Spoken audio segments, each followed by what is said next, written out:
This is The Point of View. We are live on Citi TV. It's your favorite current affairs program on television. On The Point of View, we select the right topics, get the right guest, we ask all the relevant questions, and at the end of the day, we glean some useful insights for you. My name is Duke Mensopoko, sitting in for your regular host, Bernard Koku Avle. On this edition of the program, it's all about Ghana's balance of trade sheet.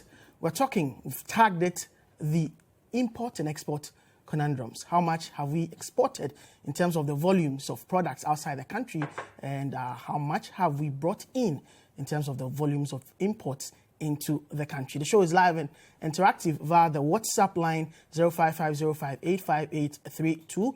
You can join us via the Facebook stream. Drop your comments. We would read them. And you can join us via Twitter with the hashtag Point of View. The comments come through and we would read them for you. We'll be back after this break. I'll introduce my wonderful set of panelists who will be helping us dissect the issues as well as its impact on the African continental free trade area and all those issues that have got to do with the import and export conundrum that we're discussing tonight on the program.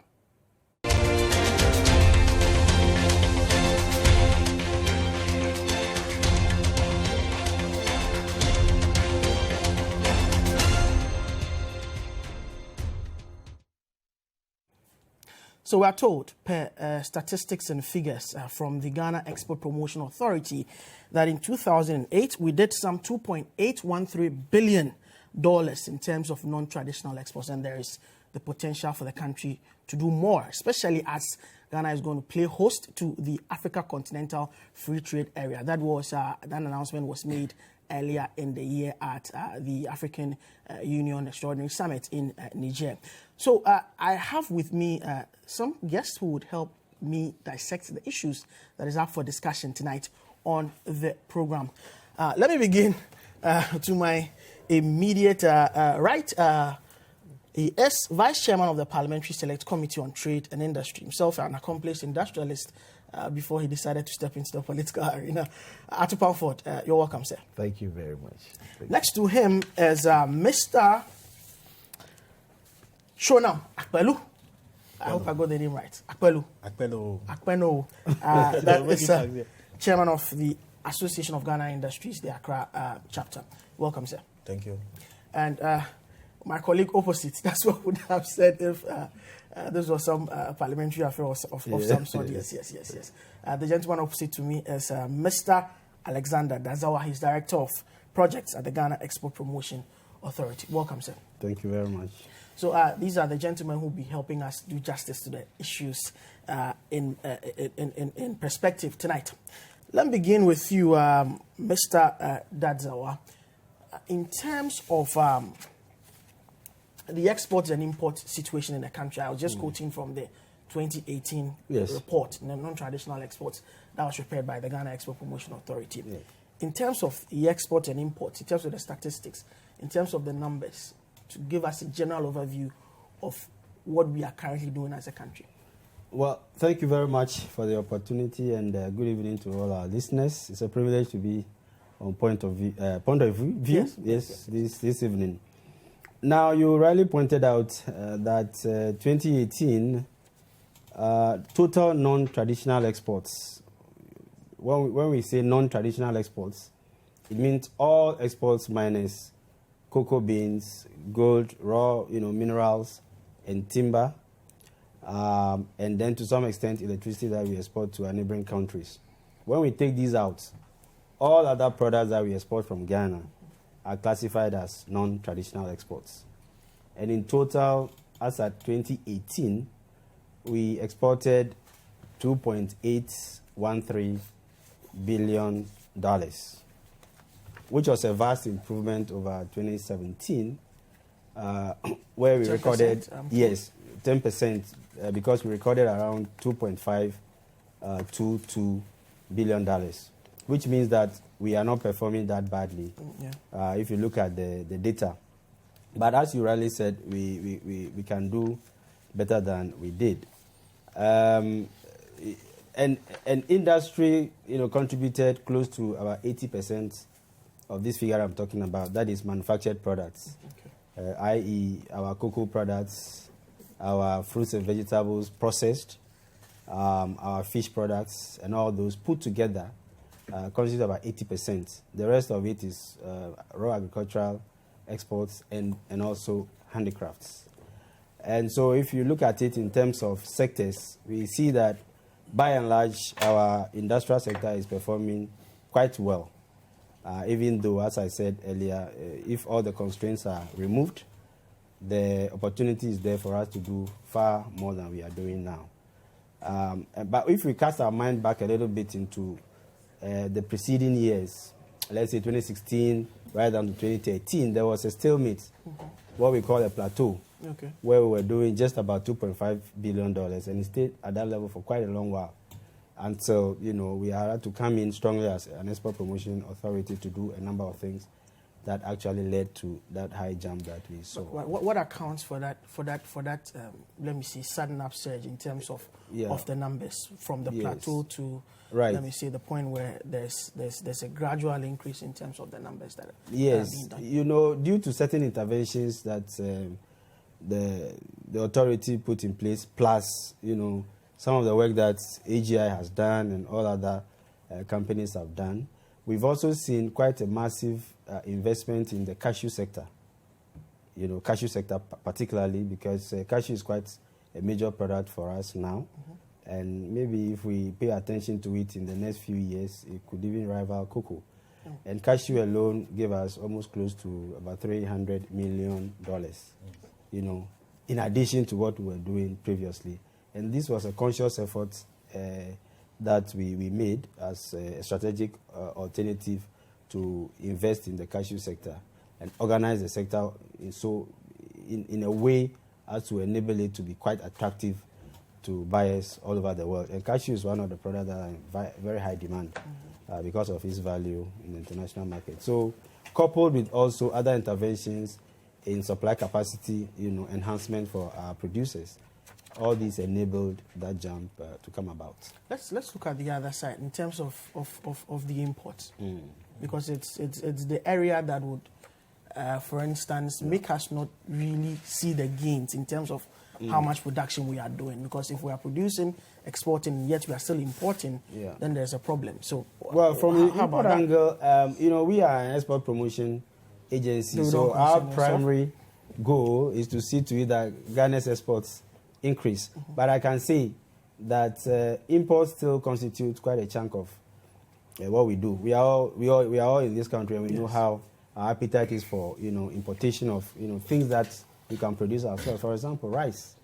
And our rice bill, import bill year on year, I'm told is close to about $500 million, if I'm not mistaken. And the frozen food that we import, fish, chicken, and all those things put together, constitute a large chunk of it. So in terms of balance, as you rightly said in your intro, we are running quite a deficit in terms of trade balance, because we are not doing quite as well in exports as we would have done compared to imports. But we are looking at non-traditional in relation to total exports. Well, if you look at total exports, we put cocoa, gold, and all together, we are doing about $15 billion, in total as Ghana's exports, out of which 2.8 is non-traditional. So pitched against imports, the balance still is a little bit skewed in favor of imports. Okay, let me come to the industry angle. I'm sure from your perspective, from the AGI's perspective, where are we in terms of the import and export? Okay, thank you. Are we doing well? Well, thank you. So let me also begin by saying greetings to our cherished listeners. So essentially, from the AGI point of view, of course, representing industry, so there has been a significant increase in production in industry, as you mentioned rightly, but we feel very strongly that there's much is left to be desired. In fact, you realize that there's a tendency to have a lot more of these products imported than we would consume as produced in Ghana. The challenge about that is that the competition, the over-liberalization of our space has made it so that our products struggle to compete with the imported product.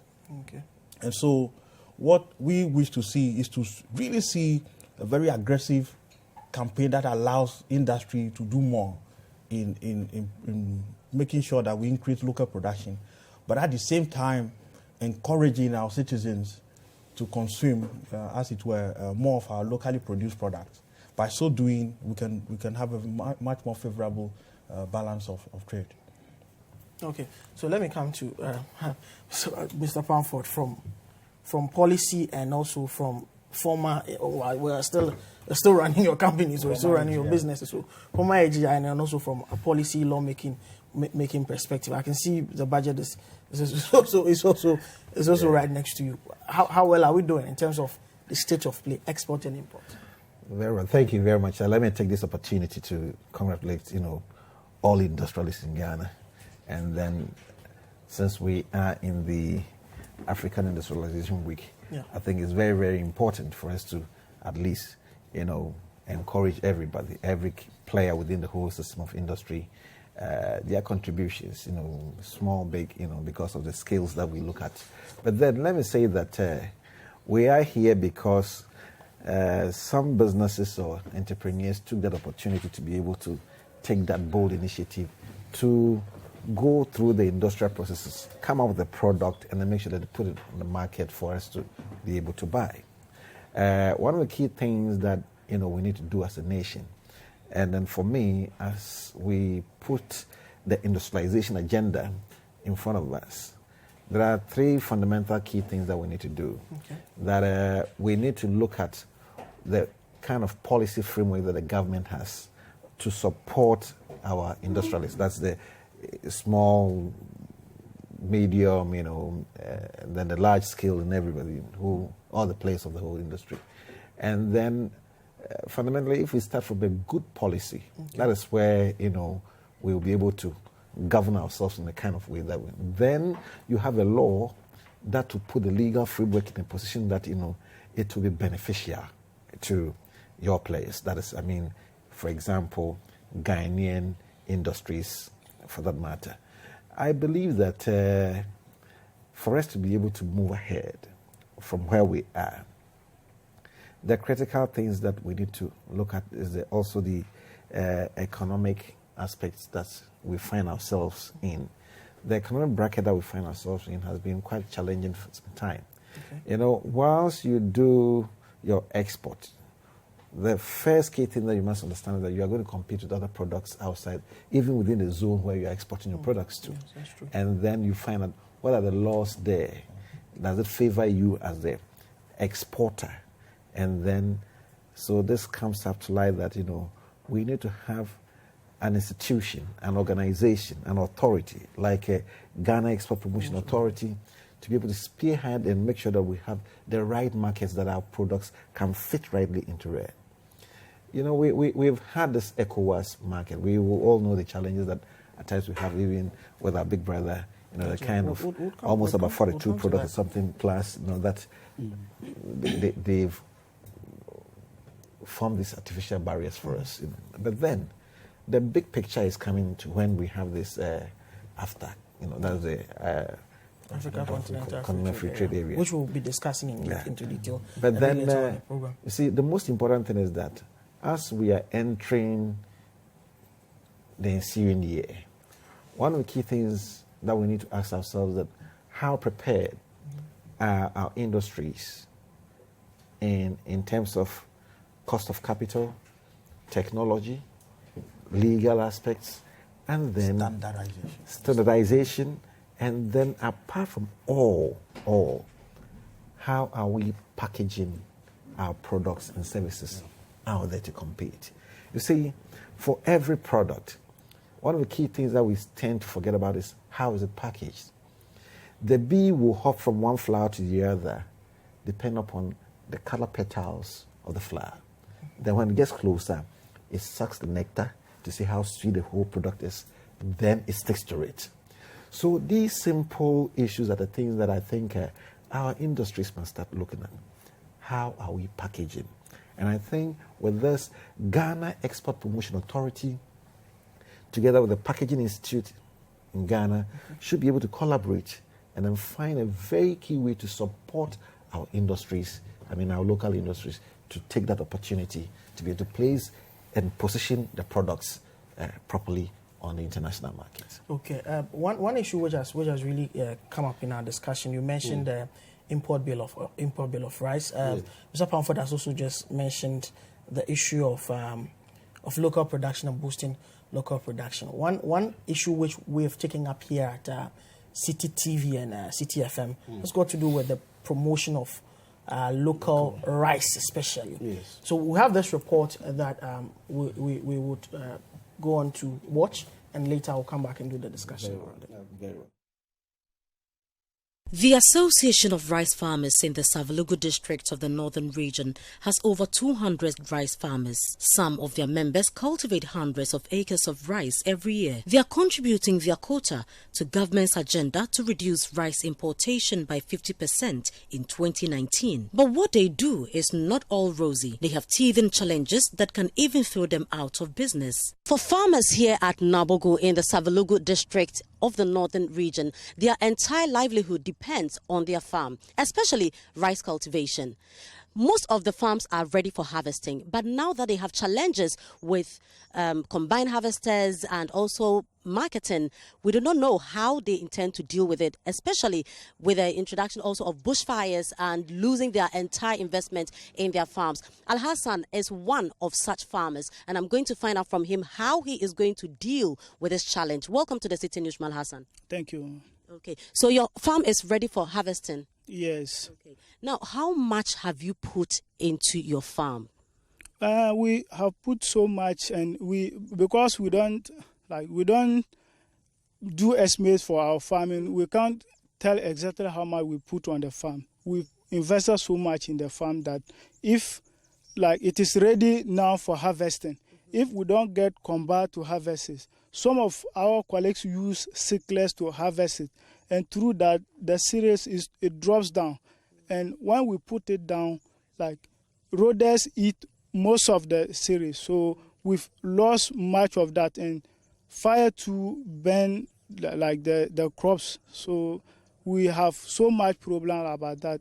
The absence of modern farming technology is making farmers lose out on their investments. It seems the solution to their plight is obvious. But is government doing anything at all to meet their needs? Baba Abdullahi is the chairman of the local farmers here.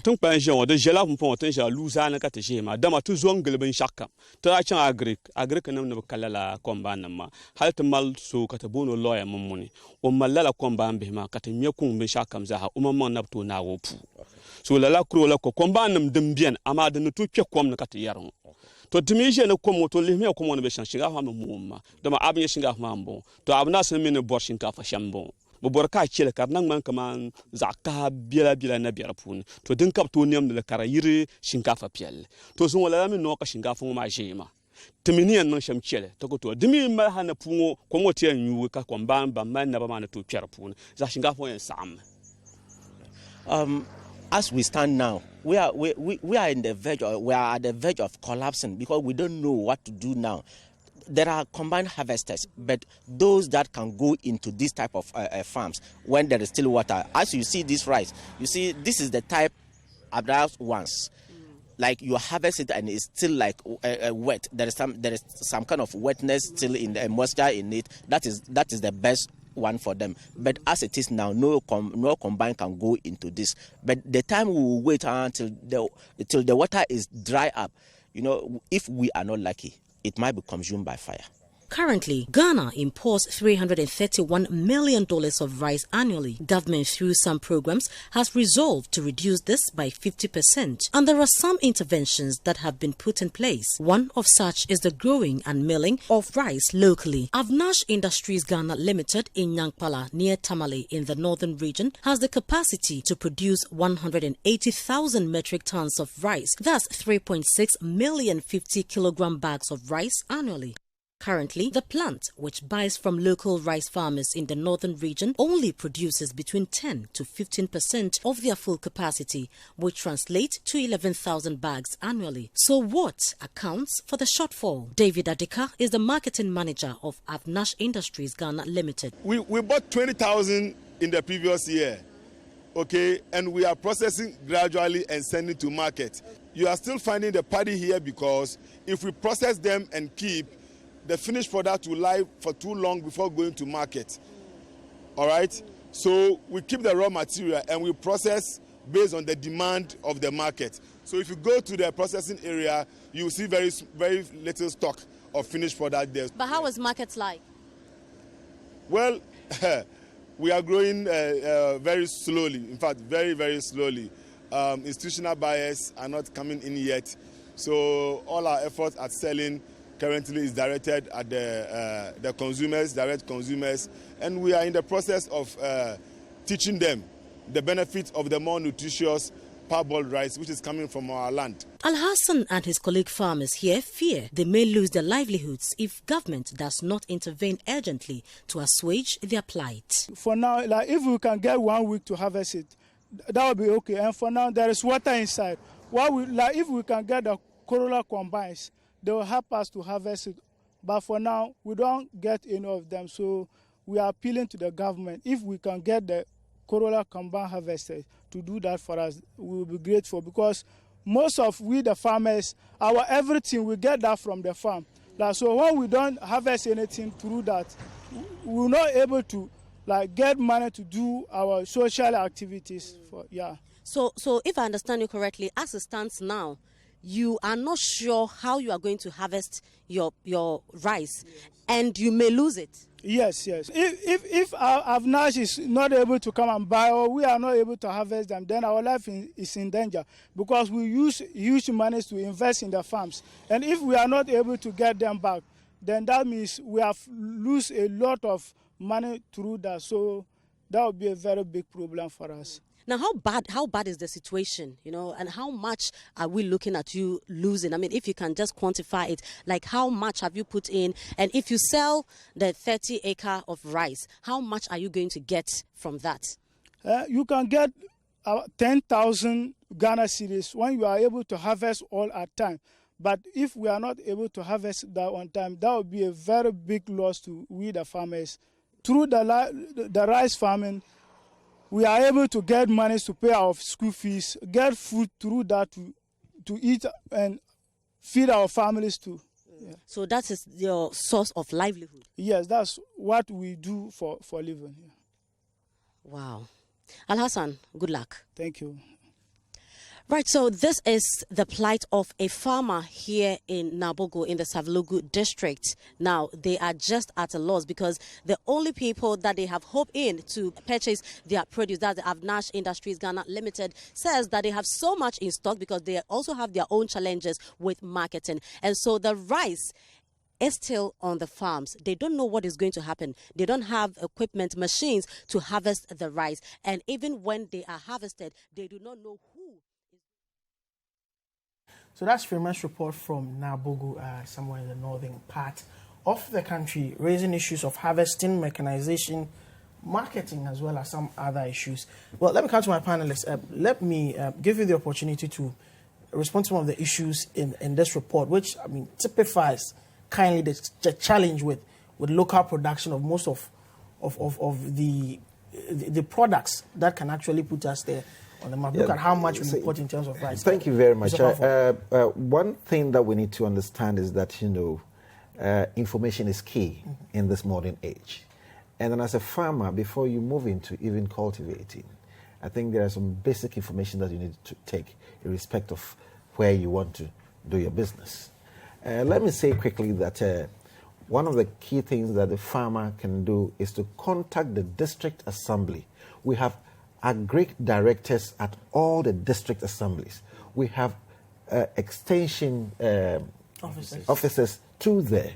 And so when you are linked up to the agric department there or the district directorate there, you have access to extension officers and equipment and everything. What most of them do is that they form cooperatives or into groups.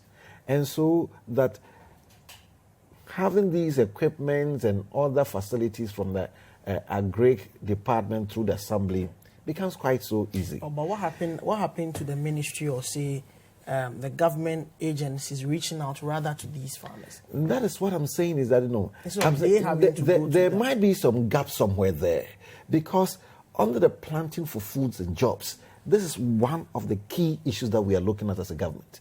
And then the only disconnect that I see here is that there's no connection, or there's no report indicating from the district assembly there, from the Agri Directorate, that whether they are linked up to this farm or not.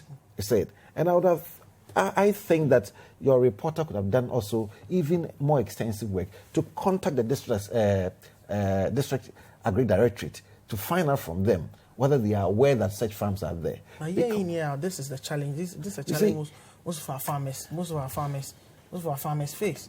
And you see, in the north there, if we all appreciate how the northern part is there, vast land, etc., and people are not easily connected to the point of information. Especially, I'm making this statement in respect of where you have the district assemblies. Okay. And then extension works starts from where the district offices are to all these areas.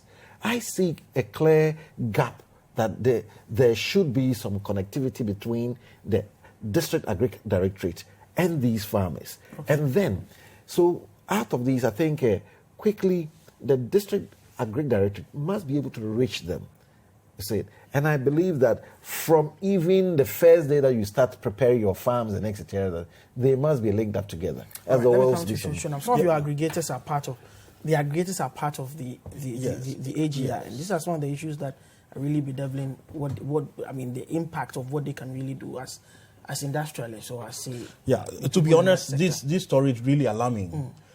To the extent that about 3 weeks ago, I think I overheard the Minister for Agriculture talking about making sure that in 3 years, we're going to almost stop the importation of rice. Yes.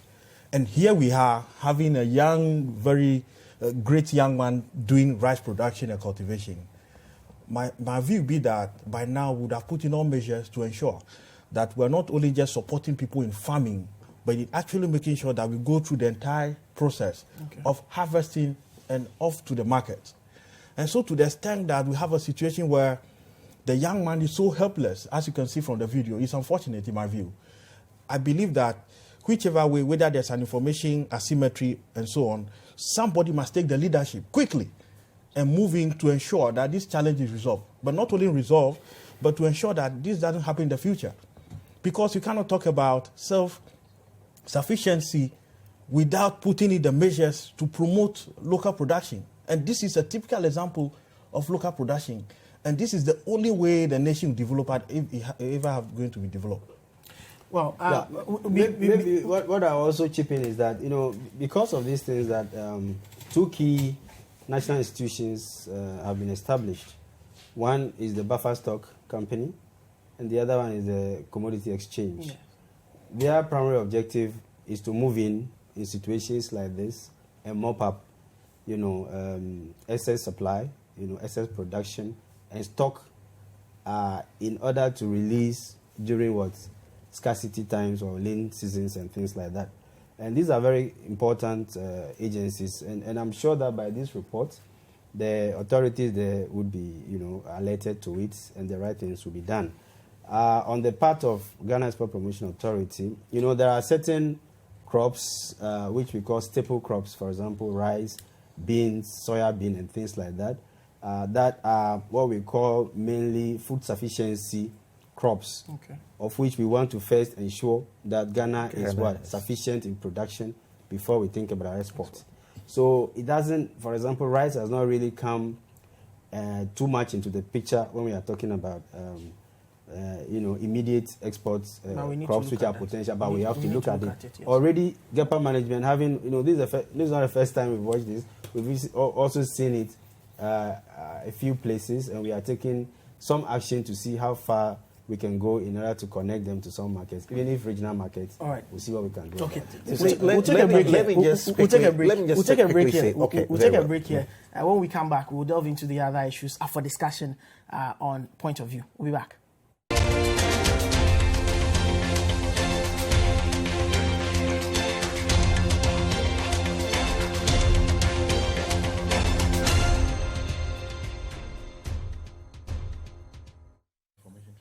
Welcome back. This is The Point of View right here on Citi TV. My name is Strickman Topoku. Tonight we are trying to get some answers to Ghana's import and export conundrum, exploring what really are the issues in there and what we can do to put our country's balance of trade in a better position. We would now move to the issues surrounding the African Continental Free Trade Area and the common market for Africa. Let me begin from Mr. Dadzawa. What is the African Continental Free Trade Area about? What is it about? Just shed some light. Well, it's about coming together as a continent from the political, era now to the economic era. You remember Kwame Nkrumah and what he had done for African continental unity, and where he said, "You seek first the political kingdom, and I think all other things will be added." The all other thing is the economic side of it. And he was not able to realize his dream before his advent came to an end. So right from the start of the formation of the Organization of African Unity, the issue about economic integration was at the core. But because of the political situation at the time, that was not realized. And so for over close to 60 years, this dream was being pursued until finally, only recently, I think last year or this year, early part of this year in Niamey, the heads of state finally decided that we need to come together and form this common market, which we are now calling the African Continental Free Trade Area. It's a free trade area, meaning that the tariff regimes that are in all the 55 odd countries in Africa would have to come down, so that we liberalize the economies and do away with all tariffs on importation and exportation of goods and services. Yes, you can sell, and more importantly, to also buy across the continent and allow people to move and allow goods to move freely, so that Africa becomes one market where we can integrate all our economies together, so that we create this big space for everybody to play in. So essentially, that is how it is. But it will take a while before we come to that, because each country has its own, rules and regulations on, liberalization and allowing trade to flow and, tariffs and all that. So, agreement has been reached to enable gradual, dismantling of the tariffs from maybe high levels of, let's say, 50% and over to finally come to zero. And so this is going to be done over a 10-year period for some, and 15-year period for a few others whose economy are quite fragile. So at the end of that period, then it means that all these tariffs would go, and then these goods and services can flow from one country to the other, which is creating more opportunities for everybody to play in, which means therefore that everybody must get ready to play the game. And it's going to be on a fair basis. So that nobody complains that, there's an unfair practice here. My neighbor is doing that, my neighbor is doing that, And there are structures that have been put in place by the AU Secretariat to ensure that the playing field is level for everybody. Unfortunately, the Secretariat is located here in Ghana, and the mechanisms will be put in place so that if there are even complaints, this will be resolved to enable everybody to play on the market. We are hosting the Secretariat here. What are some of the advantages or the potential in terms of the positives that it holds for Ghanaian industries? Okay, thank you. So to begin with, I would like to mention that the Continental Free Trade Program remains the only program probably in the history of the African Union that has generated the biggest excitement among the private sector.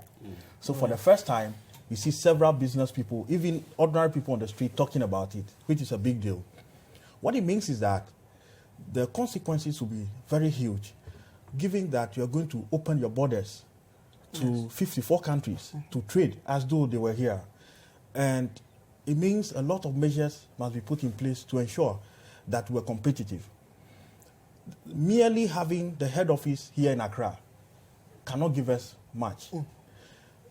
Location these days does not mean much in the fourth industrial revolution, which would have artificial intelligence, which will have e-commerce, which will make it easy for somebody in Nairobi to provide a service in Accra seamlessly. what is important is for us to remain competitive as a nation. So we're currently, actually, AU is meeting all the timelines. For the first time in the history of AU, they are meeting their own timelines. As I speak, by the end of this year, we should be able to agree the different products that will be out there to participate in the continental free trade. In fact, Ghana has about 6,000 D2able products, and 90% of them are up for us to discuss and agree on which of them should be included. By 1st July, next year, 1st July, trading will begin. Yeah, to kickstart. You better be ready. Now, to be ready means that you have to really begin to produce those products that you have strong competitive advantage over. Currently, Ghana were doing well in textiles and garment space. I think that we've got very good competitive advantage also in salt and pharmaceuticals. Yeah. I mean, Ghanaian manufactured medicines are touted to be one of the best in the sub-region. And so we are very clear in our minds where we should channel our resources to at this moment. But there are still challenges that are there that will mean that our efforts may not go far. For example, the cost of power. You know, AGI has been talking a lot about the cost of power. It's a real issue.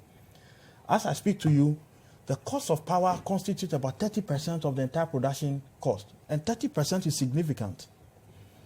We're buying power on average of about 17 kilowatts per hour, as compared to, for example, Ethiopia, which is doing 6 cents per kilowatt hour. Huge gap. Huge gap. Now you're asking us to compete with the same guy manufacturing in Ethiopia as compared to the guy manufacturing in Accra. You can see the point clearly. Also take about the cost of capital. Even if you're able to assess it at the rate of 27%, it's still very high. But that's even if you're able to assess. Very high compared to places like Nairobi where you can get 12% interest rate.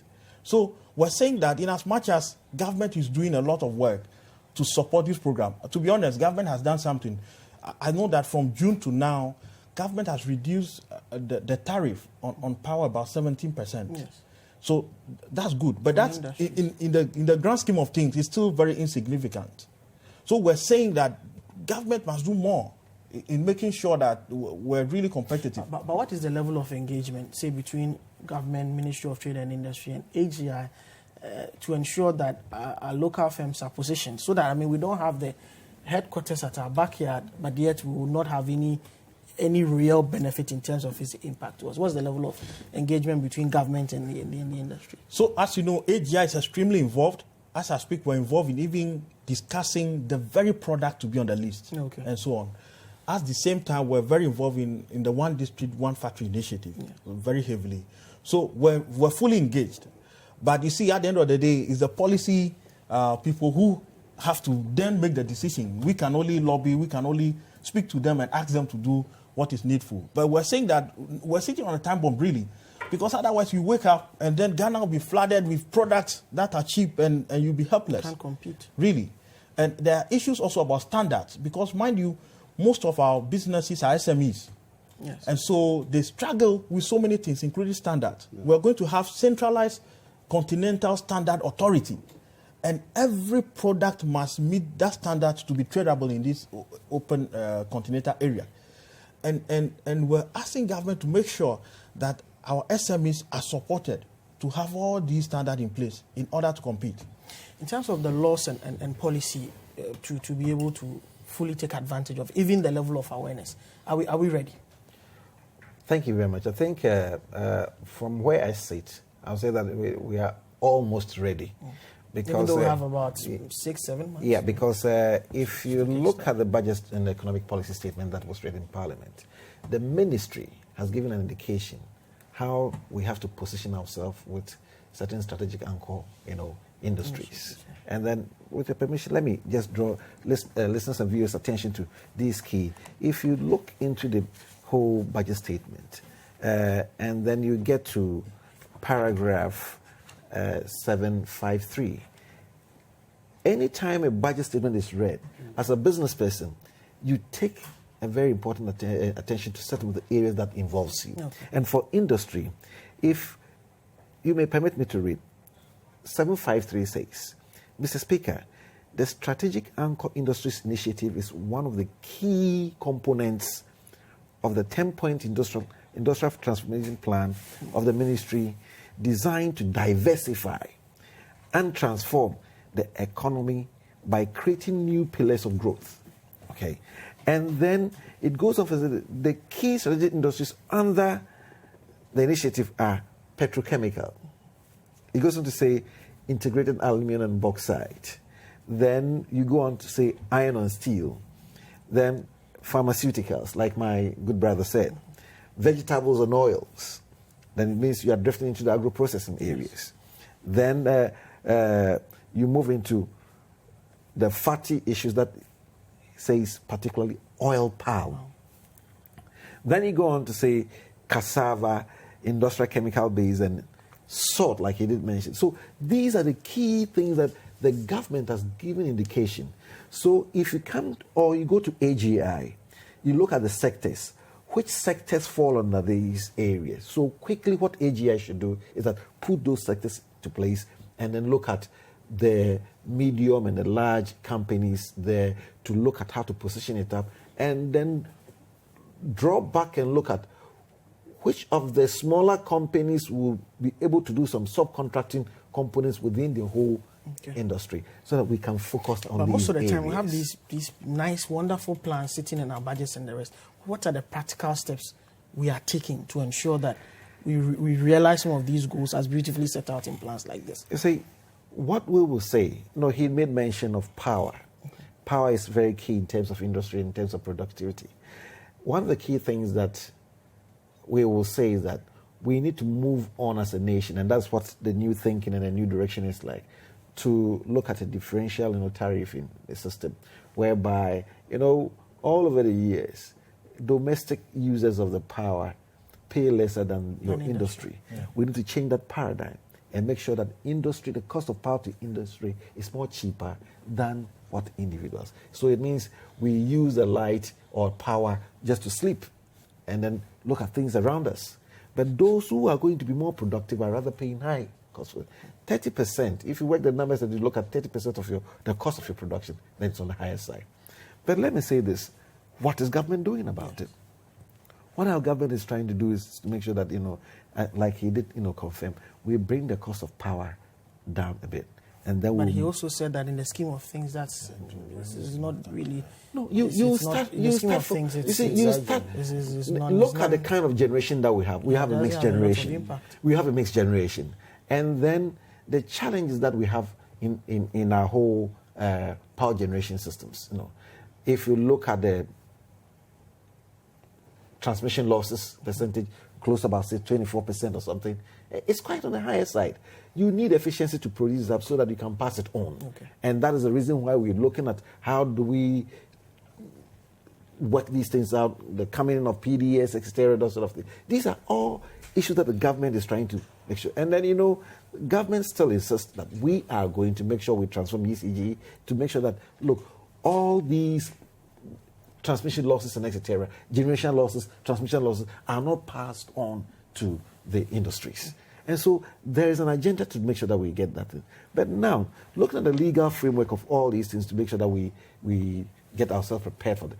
Just like you said, maybe next year, it's going to happen whether we like it or not. And then we need to position ourselves to make sure that we get. So when we look at this, industry in Ghana must look at how we consolidate our strengths. Okay. For example, key things. Market as open, you might think it is only just, we can. But you need, just like he did mention, some standards to be able to get there. Ghana Standards Authority has standards which is globally accepted under the alimentarius, Codex Alimentarius. So we look at all these. We should get closer, start bridging the gap between the Standard Authority and industry, and then Ghana Export Authority and industry, you said, so that you can deal with the market aspect of the whole, and also check your borders and make sure that no other substandates and then non-conforming products also enter within your jurisdiction. Okay. So these are the key things that we need to be You said looking quite a at. lot. Sure, we are going to be able to meet that 1st July next year, Mark, in terms of... Even if we are not going to get there 100%, I believe and I know how AGI members are, and I know how industry, they are already preparing and putting themselves towards that. Should I have something to add? Yeah, I was just going to say about whether we're able to meet the timeline. I think we should just go for the quick wins. So not necessarily expanding our industry because that will take time, but just making sure that what we already have, we make sure we have the standards. Yes. So at least we can just put that forward as we begin to enter the African market. Okay, but what would GEPA be doing in all exactly. of this? So taking it from where they left off, at the strategic level, Honorable Atupamford is quite aware of initiatives we've taken already in developing a national export development strategy that takes into account the emerging issues, particularly at the front of the African Continental Free Trade Area agreement issues. So that strategy document is almost ready. It's with the Ministry of Trade and Industry now for consideration, and it will go to Cabinet. Once it's approved, it has very strategic initiatives, again there, that take cue from what government statement is on the strategic areas that we have to look at. We have prioritized some sectors. As he is saying, we don't have to open up for investment in every sector, but we look at where our competitive advantages are and zero in on product specific to what Ghana has comparative advantage in. For example, the cocoa sector. We are very big in processed cocoa. We are very big in salt area, which is a big potential that we have to work on. The vegetable oils, very key to us. The fruits and vegetables processed are also very key to us, which we can enter in any market. We have specific strategies for quality assurance, for example, that are key if we have to take advantage of these opportunities. And we are quite aware of that. And that is why we've prepared the export development strategy, which is almost ready. As I said, very soon I'm sure the ministry will be coming up with it, and we will run with it. And I'm sure by the end of the deadline, some actions will be taking place. It's a gradual process. This is a long-term thing. It's not 1 year or 2 year matter. In fact, I indicated that even the liberalization itself will take not less than 10 years to complete. So you can see that it's not a one-day event. It's going to be long-term. Yes. Okay, let me take some of the messages that you've been sending in there. This one from Prince Henry Koforidia says, the border closure is killing us as business people. It's sad we are not hearing much from the government in solving the issue. And we'll be coming to the issue of the border closure and its impact on regional trade and all of that a bit later on. This one from Farouk Intema says, it's unfortunate that farmed rice is going waste. It's about time we change our taste for rice to consume our local rice, which is very high in nutritional value than the imported rice. Let's eat what we grow and grow what we eat. Emmanuel from Kwabing says, what is the quantity of imported rice the government is using under the free senior high school program? Can't the government use Ghana rice to feed the students? Well, we are told by the Buffer Stock Company that quite a lot goes into the free SHS in terms of local rice. A blueprint from Esikado Ketan near your constituency. Yeah. It says, I'm really enjoying the show. Your panelists are doing justice to the issues. The program is very insightful and educative. Thank you very much, Blueprint. This one says, with regard to the mechanization, I think that the state should engage Apostle Kojo Safo to manufacture combined harvesters and other agricultural machinery for use on farms, like what we've just seen in Freme's report. It is the only way local Ghanaian inventors are going to advance. Let's boost our own. Wisdom in Peje, in the Volta region, says, what you have showed is the real Ghana. People put in positions are not proactive. They wait for the situation to get worse before they jump into it. Yesterday, it was tomatoes. Today, it's rice, and we'll wait for radio to announce instead of institutions responsible taking the lead. It goes on to say, I will applaud you guys for the bold initiative. Take a step further to make a clarion call on government to ensure rice importation is reduced or banned totally. So that's what you think. We'll be back after this break. So that is the point of view.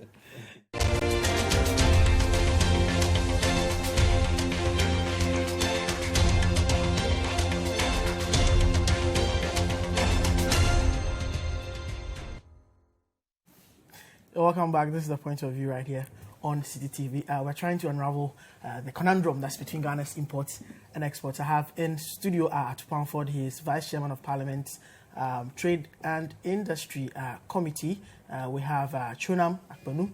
He is AGI Chairman at the Greater Accra Regional Chapter, as well as Mr. Alexander Dadzawa, who is Director of Programs at the Ghana Export Promotion Authority, Director of Projects. Yes, let's dedicate the final minutes of the show to the Ghana-Nigeria border closure. It should be affecting AGI and its members, right? Certainly, yes. I mean, it's a big deal. Imagine that you've been trading for so long among within a sub-region, and then the border has just been closed. It's a big blow, not only from products moving from Ghana to Nigeria, but vice versa.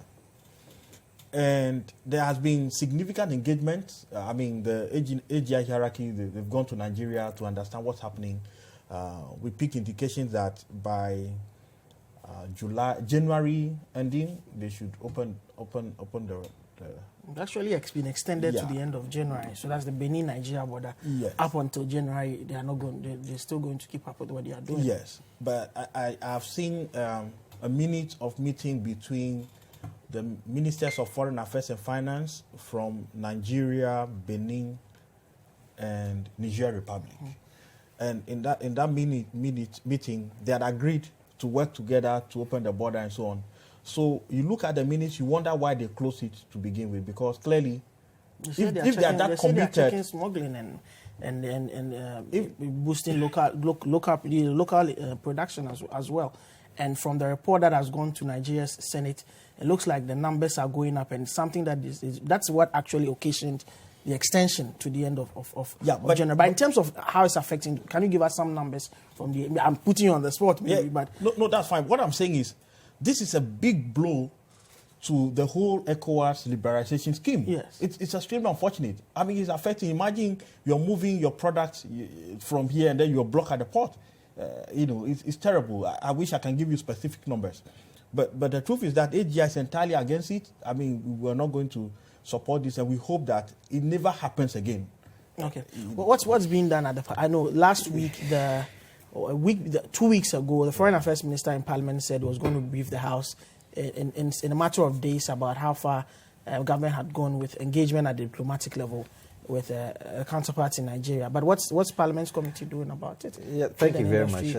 Tourism committee. Yes, I think when these issues came up from the beginning, what the leadership of the committee we did was to take steps to the Ministry of Trade to engage the minister to look at exactly what is on the ground.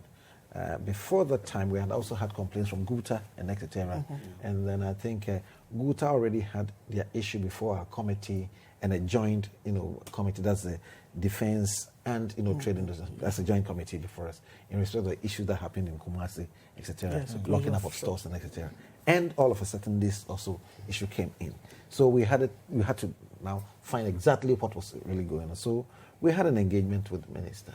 And then I think there are three key issues there. It's all about the rice issue. Yes. One. Two, it's about also security issues between Nigeria and then Benin. And then finally, it's all about how Nigeria, their own internal issues in terms of their trade. There are serious breaches, it's a serious breach to your other colleagues of the ECOWAS. And then all of a sudden you take such a decision. In fact, I would say we are all not happy about it. Our president, you remember the president's statement that it's uncalled for, and then our president boldly slammed that whole issue down. But then such issues, one, we must not forget that every nation has its own sovereign, so then it comes to diplomatic ties. So you find the Minister for Foreign Affairs and that sort of thing, and Trade doing the legwork, that sort of thing, to make sure that, So equally, there have been some conversations that have gone on, and Ghana has been given that window that, Ghanaian, trucks, goods, and services can So move. hopefully we'll find a solution very soon.